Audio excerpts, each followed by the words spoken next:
Yo, welcome to WIP Appeal, brand new podcast. It is great to see y'all. Yes, it is sir. great to see y'all, man. This is the brand new Western Pennsylvania podcast, WIP Appeal. We talking about the WIPPEAL. We are real athletes talking about real things. It's great to be here. I'm Jesse Washington, a journalist and pickup basketball vet. There you go. Park legend. That's about as good as I could do it. Let's go down the line. Introduce yourselves. I'm Coltrane Washington. Just graduated from Drexel University, so that's good. But I've been going into videography, photography, working alongside this guy, my pop. So that's what I got going on right now. That's awesome. I'm Marita Gilcrease, a.k.a. Coach Rita. I'm a coach, author, speaker, currently also coaching in the WIPPEAL. So I'm looking forward to being here with y'all. Myron Brown in the house. Slippery Rocks, Stowe Rocks, a little bit of NBA, a little bit of Europe, and the consummate trash talker. And a whole lot of buckets at this table right here. Buckets too. A whole lot of buckets at this table. Marita, Coltrane, you guys are being modest about your athletic accomplishments. One thing I'm really looking forward to in this podcast is having an athlete's informed perspective on our youth athletes. A little bit of professional, a little bit of Stillers. A lot of pit basketball, a little bit of, depending on how they are, some Duquesne, some. We just holding on till we get to basketball season. Absolutely. Man. But we still love football. Speaking of which, me and the boy Train been working on this this secret project, top secret that y'all know about soon. But we've been at a few Aliquippa football games. Know what I'm saying? Yep. What can I say, man? It's Quit Football. We were at the Hall of Fame when Darrell Revis became the third graduate of Aliquippa High School to be inducted into the Pro Football Hall of Fame. They have more Hall of Famers than any other school on the planet. That's amazing. Wow. And that's not even counting Tony Dorsett, who went to Hopewell. That's the most anyone else got is 2. They got 3 and really 4 from Quip. So Mike Ditka would be one of the other ones. Mike Ditka. Wouldn't be Sean Gilbert. No, but close. Okay. Great player, all pro, number 3 pick in the draft. Right after Sean, defensive back, number 24. Lay. Or not Lay. I know exactly what Ty it is, Law, too. Ty baby. Law. Yeah, Lay is another great Right. football name from Aliquippa. Right. Vic Lay, Yep. the Hooper Mark Lay. Nice. And then Revis Island. So it's pretty amazing. And Tony Dorsett. So we've been working on that, man. Aliquippa is off to a 3-0 start this season. Coltrane, who have you seen getting busy on the football field for Quip this season? It's a lot. They got a lot of dogs out there, I'd say. But the guys who stick out to me at first is probably Tyke Hayes, Cam Lindsey. Those two guys. I think they're like the leaders of that team from what I've seen. But I'd say those are the main 2 guys who are really killing right now. But I know for sure they got a lot of guys who are just doing their job, happy to do their job. And do it well. I mean, they're 3-0. Yeah, they're just gonna keep going. I think they can only get better from here. So I think they could definitely get better. They got some. We were at the opening of the new Aliquippa Field, Heinz Field. No. We don't care about that stadium downtown, man. We going to the hood. We taking it up to the people. And Heinz has funded a new stadium, so it's still the pit. It's still grimy.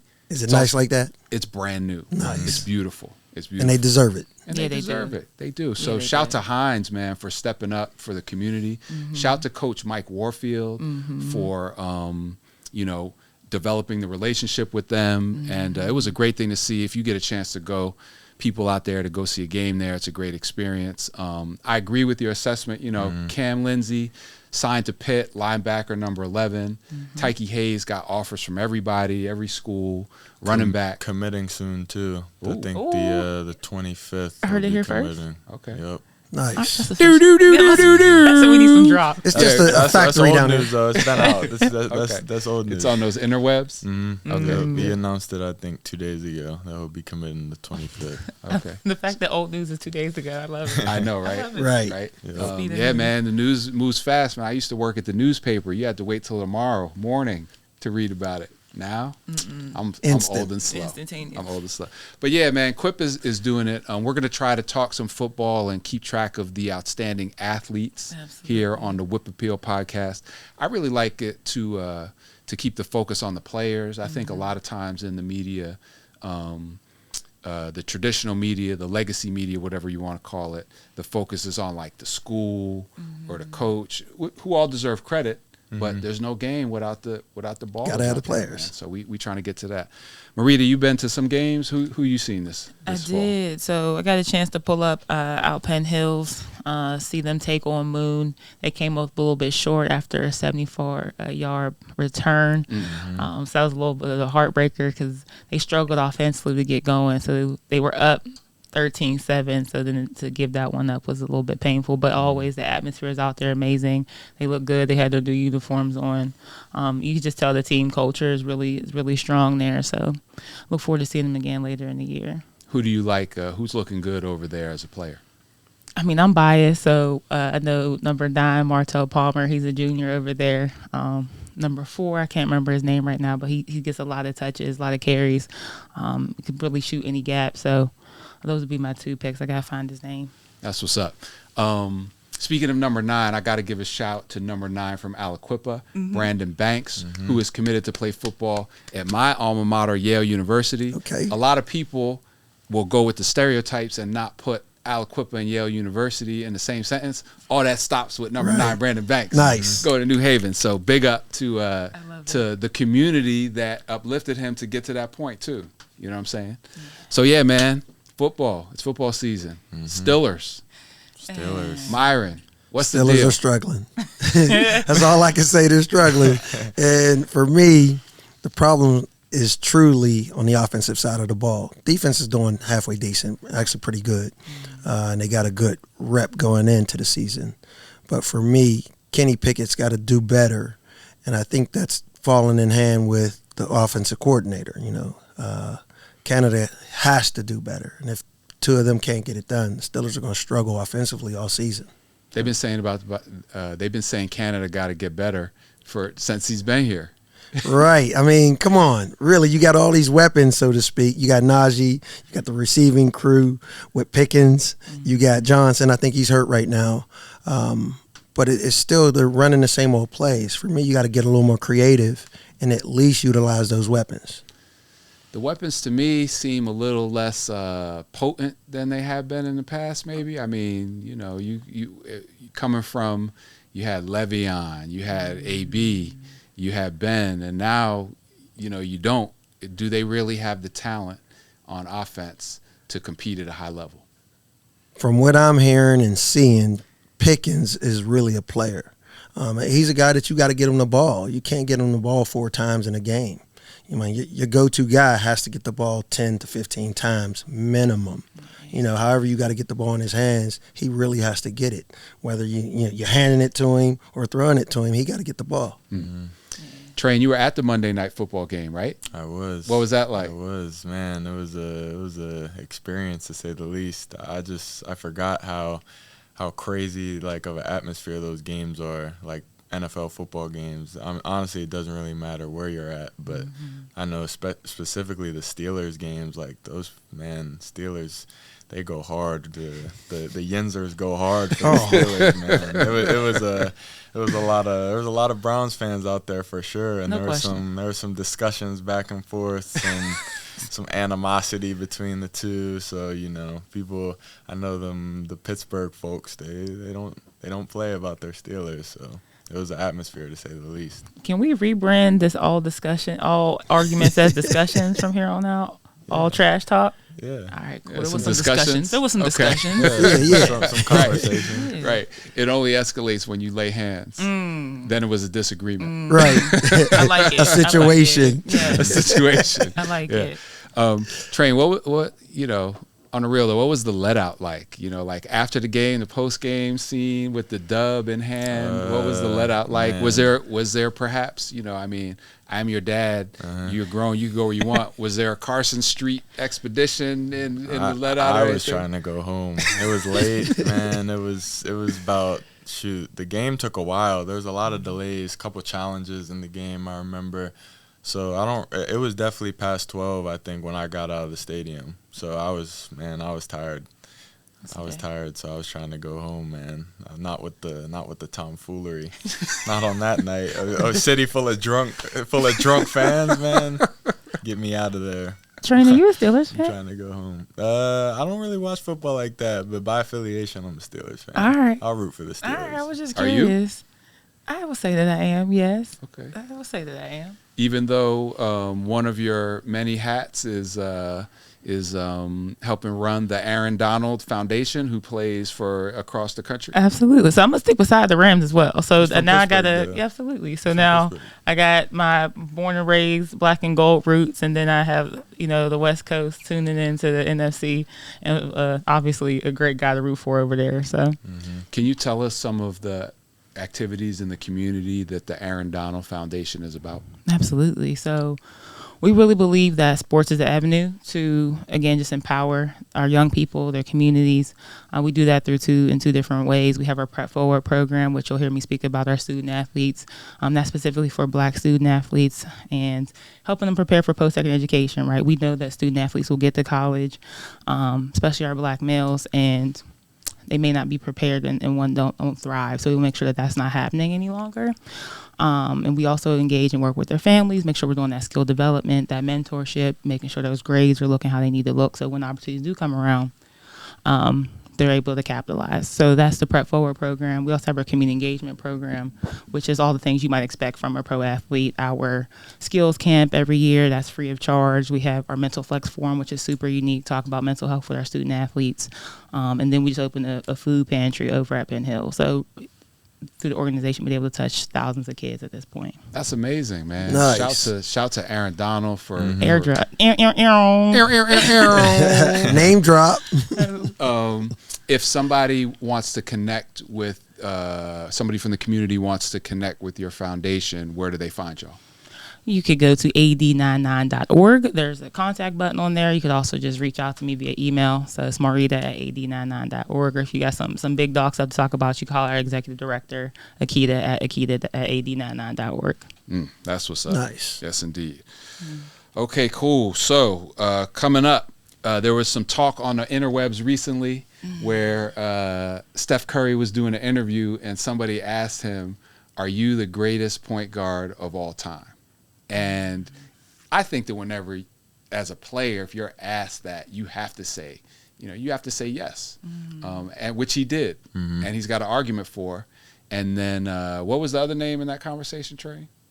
It was him, and it was Magic. and Magic Johnson. Magic. Okay, so we're gonna take the WIP appeal poll, starting with you, Mr. Myron Brown. I truly feel like that's an unfair question to ask the guy, simply because he's still playing. Right. One, he's absolutely in the conversation. So to put a guy on the spot to say, "Are you the best?"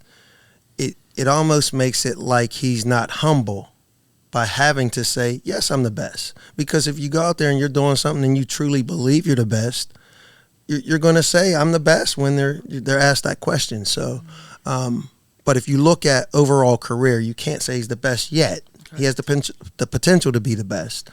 But, if I'm going to pick a guy, if you say, all right, Magic's career's done, if you had to pick a guy at this point in his career, who would you take? Now, that's a better question versus are you the best? Because statistically, Magic is still the best, or maybe even Stockton or Isaiah. So there's a lot of guys that you can say is the best, and it's the best based off of what? Is it statistically? Is it from a winning standpoint? What is it? So for me, he's absolutely in the conversation of being one of the best. My personal criteria would be in their prime. If I'm picking a squad to someone to start at the one for my NBA team, and they're both in their prime, in today's game, who do we pick? I was about to say I feel like that's a key component because it all depends on what era of basketball you talk about. Is it going to be allowed to be more physical? Because then maybe we're including how much a guy's more mentally tough or more able to withstand the more physical game. But if the whistles are blown a little bit more, then maybe you want to go with a guy who knows how to get the right calls. So I think that's a very interesting point. Train, I want your answer, but before you answer, I want to know your opinion. Is Steph even a point guard? He's a point guard. Why do you say that? I say he's a point guard. In today's day and age, I think a point guard is a scorer. I think all the best point guards in the league are really scorers, you know, who can pass. I think the game has sort of transformed to whereas back in the day, point guard, like, it was their main number one job was to facilitate, set people up, but that's changed. So I think the game changes, roles change. So I think he's a point guard. He's a scorer. He can pass very well too, but I would say he's a point guard. But in my opinion, I agree with Myron, what he's saying about you can't really say his career is not over yet. I definitely say, though, for sure, right now I'd say it's him and Magic is the top two. And he definitely has the opportunity to become, I think, the best ever, the best point guard ever.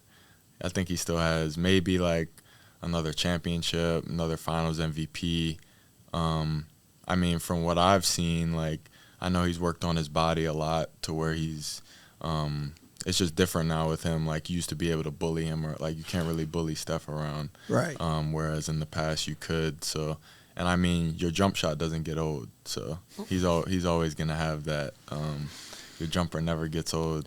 And I feel like another thing with him that is gonna make sure that his game he has longevity is that he doesn't really rely on his athleticism. Like, no knock on guys who do, but like I say, guys like Ja Morant, I don't know if he's a great point guard, but I don't know if his game is going to last as long as Steph Curry's, because you can't always rely on your athleticism. Like Russ, I think that's an example. Russ's athleticism has sort of declined, and his game has a little bit as well. But yeah, I would say that Steph, man, it's hard to say. Cause I'm not a Steph fan. I wouldn't say I'm a Steph fan. No, you are not. I'm not a Steph fan because No, I'm a Bron fan. So it's hard to be. I can appreciate his greatness, but I'm not a Steph. Right. Seeing Bron and Steph, go against each other all these years. So Myron, the statement, "Your jump shot never gets old." What's your opinion on that? It's hard to deny 90, 45, 50. Those are some numbers. Explain those percentages for the people in the 90% from the free throw line, 45% from the three, 50% overall from the field. Dang. Balling. Yeah, man. Man. And I still probably would take Magic. You would take Magic? Absolutely. In today's game. And here's why. I was about to ask you. Here's why. You have Magic really should be compared in today's game to someone like Giannis, someone like LeBron. So he's facilitating. Who else is on Magic's team? So you can't compare them just because of the position. You got to compare them based on what team they would be playing with, who they're playing with on their team. So if he has a sniper on his team, Magic don't have to shoot. He's going to facilitate. Whereas Steph is relied upon for his shooting and facilitating. Yeah, for sure. So, Marita, as the big. And he's 6'9". And he's 6'9". That's crucial. Yeah. As the big, you needed the ball in the post. You've played with a lot of good and great players. You've played professionally. What are, especially for our younger athletes out there, what are the best characteristics of a point guard from your perspective that they need to have? Can we start with someone who's going to look at you? To look in the post? Yeah, let's start there. One thing I love about the women's game is that the women still play through the post. You know, they still throw the ball down in there regularly, whereas on the men's side, you could forget about it. Like, it's 5 out. It depends, though. Who's Depends throwing on the team. Well, there's only 2. We were. That's true. You know what? Shout out to Amari Williams, Drexel University. We were. You did? We played out the post a lot. You did. And Amari was a great passer. Yeah, I think it just depends on your personnel. I was just about to say that. The other part is who's going to do something with it. Like, that's always was, and that's up to your point guard to know that. Like, okay, does she have good position? Once I give her this, does she have something? She or he, I guess, have something in her toolbox to go to if I make this pass. And point guards, if you fumble it, your hands is cinder blocks, and you maybe not get another touch. Right. So decision making from the point guard position. Absolutely. Right. Okay. What else? Can you keep up? right? So if we're running and I can dish it to you, then I'm gonna show you that love. So I always wanted to play with a point guard that has some pace because I knew I wanted to get out and run. So I thought that was a huge one, and someone that you can communicate with. I think that's probably under discussed, but if we could have a dialogue about some, hey, I saw this, or hey, at this time I'm a screener this way, I'm coming off this way, and you can have that open dialogue. I think that helps make from the bigs to the small like that much more impactful. We call that the intellect aspect of the game, which is just as important. It's lacking. It's lacking today. A lot of stupid basketball going on around. A lot of stupid basketball. So quick to finish out the point guard segment, Myron, best WIPio point guards that you've seen come through here in your lifetime. Best WIPio point guards. Oh, there's a few. I'd have to honestly start with my generation, with Sean Miller. Sean Miller's a fine point guard, could shoot it. One of those 85. We didn't have a 3-point line, and he shot 50% from the field, but he was shooting 80, 90 about from not the having field. 3-point line? Because we were old. No comment. I'd start with Sean. Even his brother Archie was a nice little point guard. A lot of the guys that I would say point guards wouldn't be in the WIPios. It would be most of the city guys. That counts. Gang. That counts. Oh, okay, it counts. Actually, that's a great point you brought up. And for the purpose of the WIP Appeal podcast, city league, city schools, that is, we stop disrespecting them. Thank you. Shout out to Section 8. Right? You know what I'm saying? They part of the WIPio. There would be no WIPio if it wasn't for them. Understood. Carry Understood. on. City league point guard. So you have Henry Chapman, Brace Lowe. Those guys are my generation. Guys after that, it's hard to find good point guards now. Guys that can run the team, shoot the ball with efficiency, distribute the ball. Passing is probably the worst skill in basketball right now. There's a WIPio point guard in the NBA right now. TJ. There you go. Yeah, and he's doing everything he's supposed to do. So Coltrane is an anomaly now. To have a point guard that distributes the ball and plays the right way, you don't see it. Train was shooting that thing, man. Oh, Let's keep it a buck. I was passing too, though. The truth is, he ran the team. This is true. He's not giving it up to the other team, and that's what I'm talking about. Yeah. Taking care of the ball is important. Possessions, valuing the basketball. A lot of people don't value the basketball. They just go and do whatever and jacking shots. And you see the inconsistencies. You see the parity in basketball because of that. And the elite teams or the better teams are the teams that take care of the ball. Shoot with high efficiency. You know what I mean? Share the ball. So those are the things that create winning. And when you have winning, everybody eats. For the record, Myron, you did not name a point guard who graduated after the year of 1990. You know what? Because I don't see a lot of good point guards. You see a lot of good scorers. I can name a lot of scorers, a lot of them. And you might say Nelly, because he's recent, his brother, coming up now. Well, Nelly will tell you, actually, we had a discussion one time after we were playing with Nelly, and we were arguing about the point guard position, all these things. And we were like, and we were going back and forth having fun. He said, man, my position is bucket getter. And it was until his last year at Pitt, shout to Jeff Capel, actually turned Nelly into a point guard. And they had, and he was better for it. And he was better for it. And he's making money right now over there in Greece. Shout to Nelly Cummings. Oh, he's in Greece? Yeah, man. Okay. Yeah. And I saw a stat line one time. I think they beat North Carolina or somebody, and Nelly had 4 points, 8 assists, no turnovers. I was like, there you go. That's beautiful. Right. Like that's an amazing thing. Train, you played with Nelly. How would you? Did you ever see him as a point guard when during y'all's collegiate and high school career? Scoring guard, I would say. But like obviously at the level like the WIPio, like I forget how many points he had. He had a lot of points, something. Like 2,500, something like that. But yeah, he's a bucket getter. That's just who he is, and I commend him for being able to like go to Pitt and make the adjustment to where he's not obviously getting that shot up every time, but to like change his game.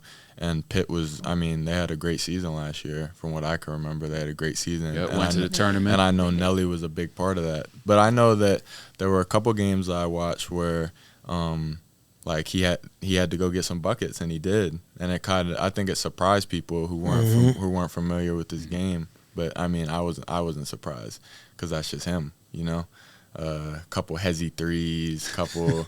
I think he had I forget what game it was, but he had a streak where he hit like 3 straight threes, you know. But yeah, that guy, he's always been a bucket getter. So I was never really surprised when he was hitting those shots, those big shots. I'm excited for Pitt. So when you say name point guards from beyond my generation, do me a favor. From around here, name some point guards from recent memory. From recent memory. Whew. Okay. Yeah. And yeah, that one. You know who one of my favorite point? Well, no, not her either, because the young lady from Moon, Riley, was tough, but you know, more of a Ionescu than a Vandersloot. And actually, Ionescu doesn't even play the 1 no more. She's at the 2. So yeah, you know, this is what I think. And Susie McConnell, we can name Susie. Susie. Sure. Yeah. Who's the other McConnell who's at Duquesne right now? Oh, Megan. Megan. Yeah. She plays for sure. Right. Yeah, Megan. Right? Megan had a nice career in high school for sure. Tough. And you know, she's doing real well at Duquesne. You know what I think, man? I think that the way the game is now, particularly with AAU, the best player, the best guard has the ball all the time, and their first thing is to score. So kids in high school, they think, oh, you know, I mean, everybody wants to put the ball in the basket. You know, that feels good. And so if you're a good high school player, you're going to focus on that. And it comes to the detriment of all this other stuff. But the problem is that you could score 20 a game in the WIP and not be a college level player. Right. You Agreed. know?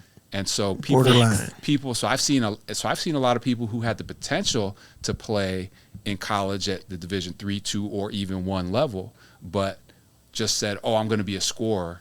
And you're not going. They're not going to recruit you in college to score 20. They're going to recruit you to play defense and make the right pass and hit an open shot. You know, and so it's like that's across basketball as a whole that I've seen where, you know, everybody wants to be the guy or the girl, but there can only be 1 or 2 of those in every other team. You know, what are you going to do other than that? So it's like the sort of the tendency in basketball is you got the kid who's 6'1" or 6'2" and a nice little player and is a scorer at the point guard position, and then you have your high school career and that's right.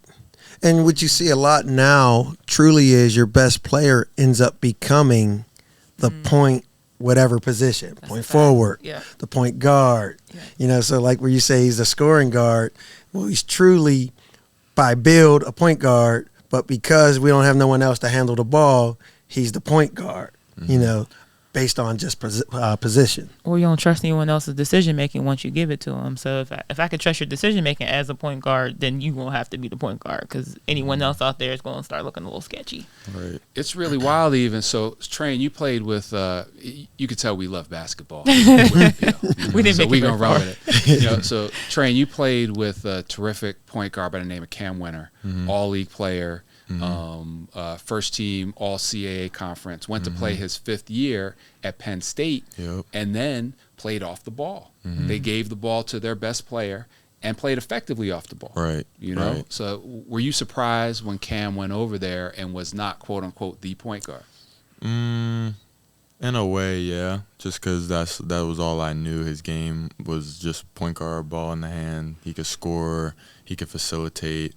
He could play defense, like just real solid point guard. Could score from any level. So yeah, I was a little bit surprised, but from the games that I watched, like I think he reacted well to it. Like he has a jumper, so he could space the floor. And I think he was oftentimes like a secondary ball handler, like a secondary guy, like a guy you could give the ball to, tell him to go either get a shot for himself or get a shot for someone else. So I was surprised in a way, especially because I feel like if you're off the ball, like if you're a 2 at that level, like Cam's like 6'3". Usually guys are like 6'6" now, like even 6'7", like on the wing. So that's just a testament to how good he is as a player. He's just a floor general regardless of if he has the ball in his hands or if he doesn't. Just a leader out there. So I think it was that his like savvy, his IQ that really let him play in games like that where you would maybe be like, oh, why is this guy like not on the ball or like dominating the ball, you know? So all you young players out there, take note. You got to be able to adjust and adapt. And if you don't have the ball in your hands all the time, Got to know how to play off the ball. Got to play off the ball. What can you do? You know, like when I play with Myron and he don't like to pass, you know, I gotta figure out a way to affect the game differently.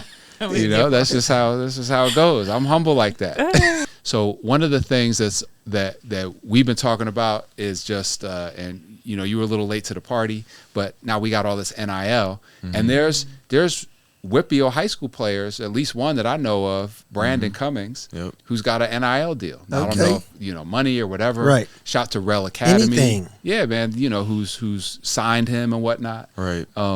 So, man, like, Marita, what would have been like for you if they had NIL when you were playing college, and what do you think about this new era? It sort of goes hand in hand with social media. Right. You're dope on the gram. You got a lot of things going on. You're in far-flung locales and whatnot, you know, beaches and sand and celebrity events and whatnot, all of which is an ingredients for NIL and this new era of social media in basketball. So what do you think about NIL, and how is social media changing youth sports? Okay, so what I think is, it provides a great opportunity, but that also means we got to have some great education around it. Because I came up in the era where you didn't even want to take too many pictures on social media unless you look like you're not really focused, you're not really here for the right reason. So you over here like, oh, don't get me in the background, like, so it's a whole different era, which I think is beautiful. I think it lets student athletes be themselves, and then, you know, depending on what you talk about, get some money for them being themselves, and if assuming that their NIL deals are in line with who they are. I think that's a great opportunity. But to your point, I think that also speaks to social media and how much more of a part of our daily life it's become over the last 10 years, I guess we'll say. Who's not trying to get some free monies in their pocket when you're a student athlete and you sweating and you up at 6 a.m. and you tired of cafeteria food? Yes, run me my bag. Please and thank you. But that wasn't the case. But I think what I will say is allowed me to be very sharp about what I put on my social media now as a professional, and kind of cultivate that skill set. So now I know what it looks like or what it needs to look like to what needs to go on social media, what doesn't. And I don't think some of our kids have that time to sharpen those skills and think critically about what they're posting before it hits the fan, good or bad. Right. Problematic social media posts, Coltrane. What do you think? I think that is true. Like, you know, I'm sure that for the top of the top players, like, they're so talented, no one really cares what they got on their social media. But I know for people like everyone else who's getting recruited, like, I know coaches are going and looking at social media and looking at, what does this kid post? What does he have? What are his interests? And that could be a factor between choosing this kid or that kid. So I think that that's something that you have to be mindful of. I know that you told me that when I was just watch what you post when I was getting recruited and stuff. I told you before that. That is true. It's almost like a form of background check, so to is. speak. It is, no because question. Nowadays, pretty much everyone's on social media. So I think that you do have to be mindful of what you're posting, just in general, but definitely specifically with being like, if you're being recruited, you can't be endorsing the wrong things on your social media. You know, wrong things like what? No need for the examples. We'll leave that out. Y'all know what we're talking about. Y'all know what we're talking about. Okay, but, fair enough. Brand alignment. That's all. You gotta be aligned. Gotta put yourself out there as a person that, you know, the colleges want to be with, because at the end of the day, it's like a partnership. Like, they're giving you a scholarship, and you're giving them your, obviously academics are important, but you're going there for your athletic talent. That's why you're getting the scholarship. So, Myron, what would your era of basketball and what would your basketball experience have been like if there was social media? It would have totally changed everything for me. First and foremost, YouTube, you know, self-promotion. What year did you graduate from high school? 87. And you went to? Slippery Rock. And you went to which high school? Stowe Rocks High School. Stowe Rocks High School. Okay. So you have the recruiting aspect of coaches had to physically come to your games, because at that time AAU wasn't that big of a deal. AAU was for the cats that really couldn't play. Their dads had the money, so we're gonna make a team. Wait, was? Yeah. Oh, I'm sorry, my bad. Yeah. My bad. The cats that couldn't play.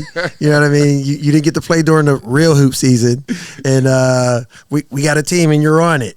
We're gonna go. Then it turned into, well, we want to win, so we're gonna go recruit the best players. So that's how AAU came about.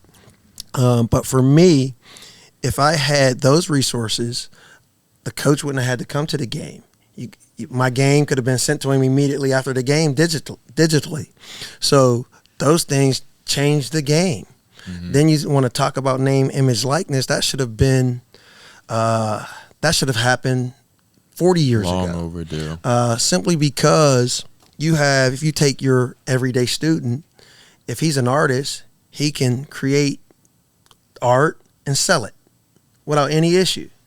Whereas I can't take my own photo, autograph it, and sell it. That doesn't make sense. Mm-hmm. But you, the institution, can turn around and take my photo, whether I sign it or not, and sell it, and you get compensated for it. That just didn't add up. Mm-hmm. So I'm not surprised that it changed. In fact, Slippery Rock still owes me money. Now that I think about it, because talk about it. Look, let's do the math. When I was at the Rock, yes, crowd was 5,000 a night. There we go. Now you go to the Rock, not to knock my school.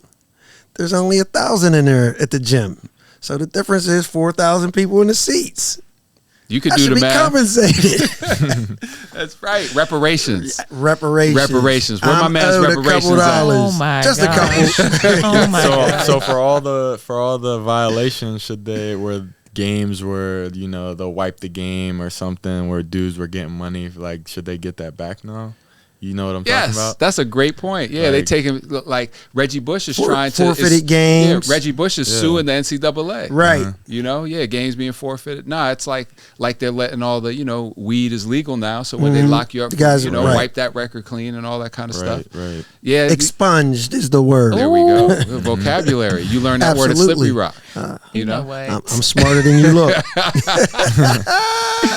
Yeah, man, it's a whole new world. It's a great thing. I still think, though, that the NCAA is doing a bit of tricknology because that's not a word. No, I love it. I'm keeping it. But it works. I'm keeping it. It is Everyone here knew exactly NIL what is you not meant. their money. Right. They're like, oh, you can have some of those other people money, but the NCAA is not sharing any of that big TV money. That's right. That's why they're like, you can take that cut. Let's get to that money right there. You get to the money, which was kind of what I was talking about in terms of people in the stands are coming here to see the players. So and so. Yeah. You know what I mean? But the school gets all of that money. Whereas there should be portions set aside for the athletes. Yeah. If you're going to truly pay, because you pay, example A, Jordan, $1 million, but player 12 gets $100. Yep. It should be proportionate to at least being associated with that team. Yep. You get a percentage based on maybe, attendance. You know what a real interesting thing is now is that a lot of these high school kids who are getting recruited at a high level, and there's only a small slice of them, right? For most of the rest of us regular folks, if we can get into a scholarship and get and play basketball in college, we're happy. But there are the Tyke Campbells and the Cam Lindsays who have offers from around, and so part of that offer now is, okay, so how much NIL is it? And it's funny because there's not really like NIL is you're supposed to do some work for that, but really it's just a check, and I'm cool with it. Right. So Tyke is, Ohio State's going to say, well, if you come here, it probably be six figures. And that's booster money sometimes. Yeah. It could be anything. Right now it is booster money. So Tyke is going to, part of his college decision is going to be. Who's giving me the most? There you go. In the same way a pro is, where am I going to sign? Who's giving me the most? Yep. When you're a free agent, absolutely. But for the pro and hopefully for the high school athlete choosing college, what about the fit? What about the coach? I would argue, and you guys would know better than me, that the coach for your college experience is the most influential aspect of your whole experience, your success on the court, all that. I think for majority of players, if you're a one and done type cat and you're just gonna go wherever and doesn't ball, matter. It doesn't really matter. But I think for the other 99%, Yeah, I think it is. I think that sort of goes hand in hand with what we were talking about with Coach Prime. Yeah. Rita, what you think? I mean, I think that assumes everyone has good counsel and folks that know something in their ear. Because if you don't have that good counsel, then I'm gonna take wherever the money is, right? Depending on where these kids are coming from. So if it's $35,000 or maybe $2,000, but that's a better fit, but we don't got that for you, I might take the 35, depending on what my financial and my family landscape is, right? That's where it starts to get a little bit concerning about, because now it's legit pay for play. Like it's putting a light on probably some things that's already occurred in the sport of basketball and over the last couple of years here. So now I'm worried about the kids who maybe aren't considering fit, who fits on the back burner compared to what the check's looking like. That's a little bit concerning. Right. So that extra 10, 20 racks will make the fit feel right as a mother. I'm right as rain. I'm good. You can get a car. You know what I mean? Well with 20 Instead racks. of walking around campus, you're driving around campus. You know what I mean? That's a big difference. Like, Mom, I'll call you back later. I'm about to hop in the jet. Hopefully further down the line on WIP Appeal, we can get some actual numbers behind this with some athlete interviews, you know what I'm saying, some coaches. I want to hear some numbers. Capo, I want to know what that Pitt NIL money is like. You know, what's that, Robert Morris? What's y'all NIL money like? Like, this is a real thing now. We can, it's out of the dark, right? And it's into the light. Let's shine some light on it. The question really becomes, where is it coming from? Well, yeah. Who'd you get that money from to give it to him? You know, good question. Good question. We gonna find out. No, we ain't. Don't make me get my investigation on. You know, that's what I do. Right. You know, I love it. So to finish up, man, we're gonna have our segment, WIP Appeal People. This is called What You On. And it's just what we're up to, what we're thinking about, things that we're enjoying. So I'm gonna kick it off with what I'm on, and I'm gonna give you literally. I was privileged to be invited by my colleague Julian Gooden, a great director at ESPN, to participate in this documentary that they have out called The Crossover, about the connection between hip hop and sports and how they're like the twin pillars of the black community over time. So I was on there. I got a little bit of airtime. It was really cool, man. It was fun. My kids thought I was a little bit special. The camera didn't make me look too old. So The Crossover on ESPN, it's streaming. It's on linear. If you could check it out, you know, see your boy. And they got athletes and intellectuals, and it's only an hour. It's a great documentary. That's what I'm on. Marita, what about you? What you on today? I'm on Relentless. So I'm reading Relentless by Tim S. Grover right now.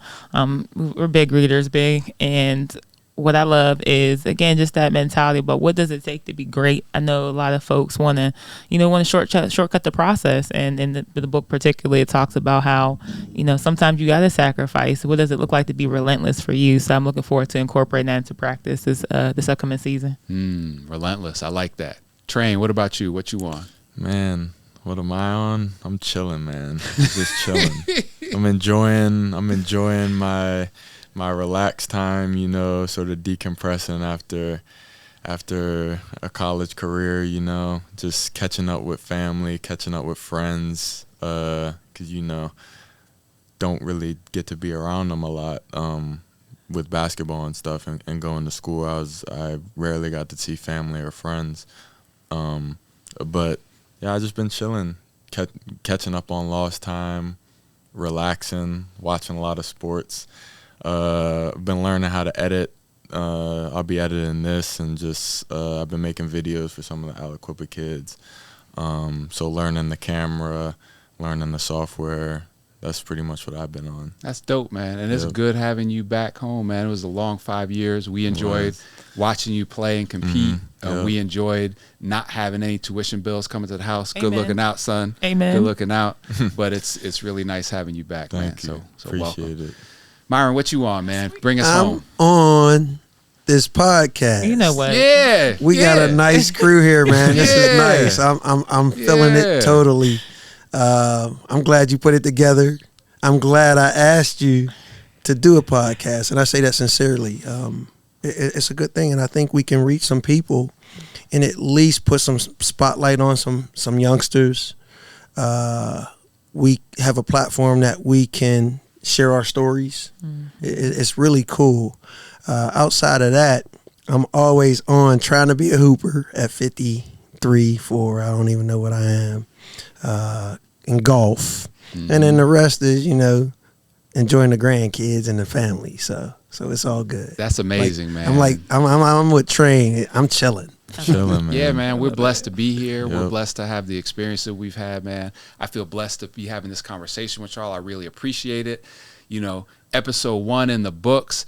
People, Western Pennsylvania and beyond, WIP appeal. If you have a young athlete who you feel deserves recognition, who is overlooked, who is working hard to get their grind on and should be acknowledged, please shout us out in the comments or in the interwebs. Y'all know how to do it. Get at my man Coltrane and holler back. We'll see y'all next time. Peace. Peace.